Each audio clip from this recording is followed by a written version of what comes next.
Hello folks, Mike Cayley 7 coming to you on this rainy day. It's not really a rainy day, it's a momentary shower.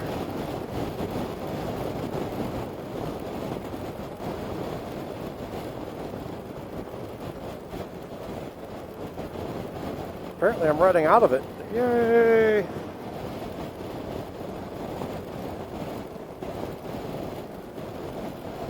Glad I didn't clean the bike. That would have been annoying.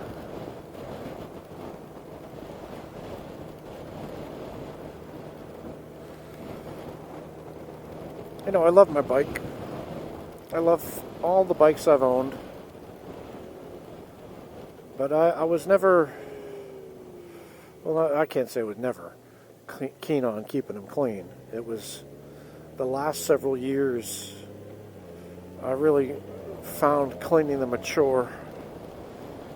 Because I'm lazier now, older, lazier, tireder, achier. So yeah, I cleaned the bike. But I'm not as obsessed about it like I was years ago, if ever I was obsessed.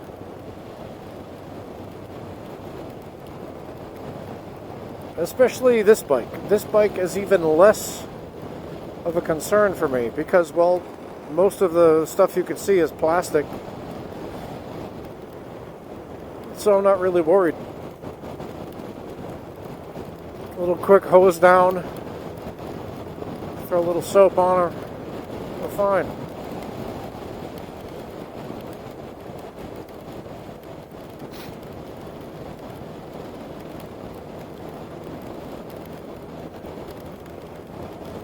So what do you guys think? Do you guys obsessively clean your bike? The drawback of being obsessively clean is you don't want to ride if there's even a chance of rain, because you don't want to have all that effort be wasted. I could be all manly and say, my bike is made to ride, not to be a garage queen. No, that's not it. It's just, if I cleaned the bike as often as I should, I'd be cleaning it constantly. Bug splats and rainstorms and dust and whatever's. No, I just don't want to do that. I enjoy. See, I'm sitting on the bike now, and I guess this is the only part that I'd really care to have cleaned because this is what I see every day.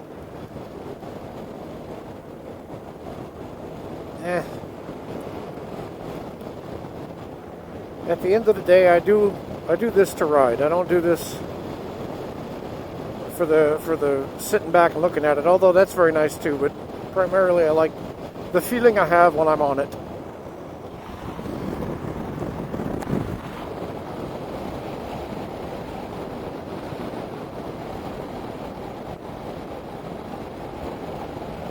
Looks like there's a big old thunder boomer over there. Did you guys hear about that guy that got hit by lightning out on his bike? I think that was local. I'm not sure though, but yeah, a guy recently got hit by lightning as he was riding his motorcycle in the rain. So let's hope that none of us have that experience. How about that?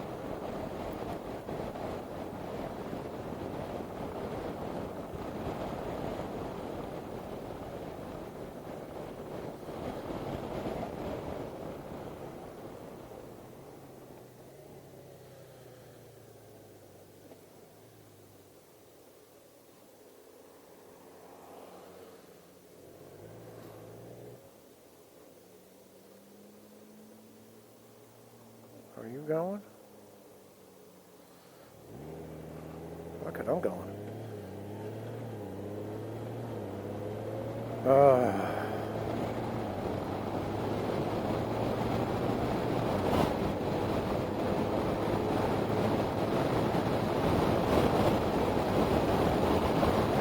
Oop, careful. Don't want to be doing 60 in a 45.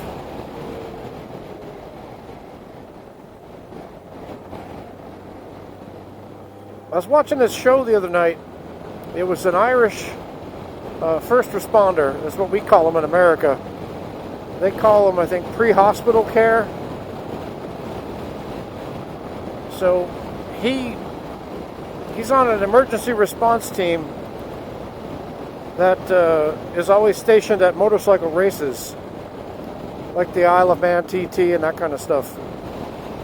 And he's showing pictures of different stages of the race where people are 3 feet above the ground, flying over a hill, doing 160 miles an hour. And then he's got a picture of him with all his medical gear, because he's a doctor. And he's arriving on, flying toward an accident scene, because that's how they find the best response is to have a motorcycle team highly trained to ride fast, and they get up on scene first before any helicopters or anything come, especially in Ireland, because it's hard to get a helicopter to land. So he was talking about the importance of the kind of care that they give on the scene. One guy, he said, he plowed into a brick wall at 180 or something. He was fiddling with something down here, looked up, and bam, it crashed right into the wall as he's in the middle of the race.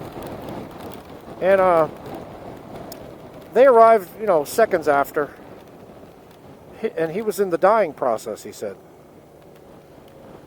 So they administered the CPR, or not, I don't know, did they do CPR? They did a bunch of stuff. I don't know what he did. He's medical. That guy lived. The guy lived.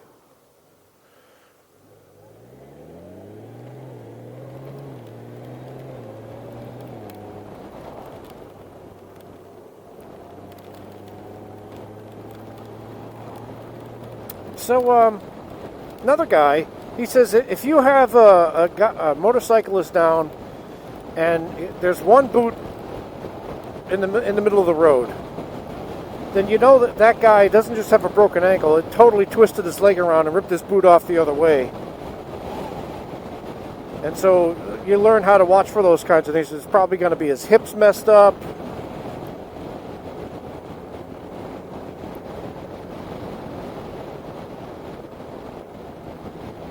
Pardon me, I got an ass creeper here. Got to pay attention.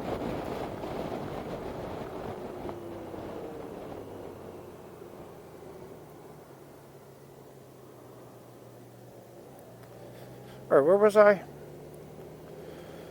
Another one, he says, if they bounce off a curb, feet first, check them for spinal injuries, neck and spine, and because, it's like jumping off a building. You go straight down, and so it just compresses everything.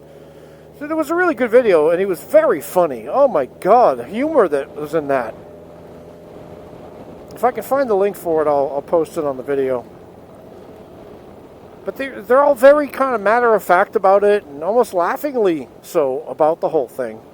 And most of these guys lived through these accidents. Some of them lost a leg. And then he shows them next picture, they're racing again with a fake leg. Smiling, happy, drinking a toast. Kind of gives me hope for myself here that my idiocy is not singular. There are plenty of people like me who have broken their leg, lost a leg even, which is unlike me.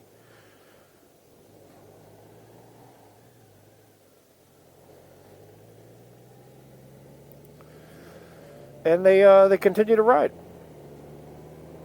Good for us.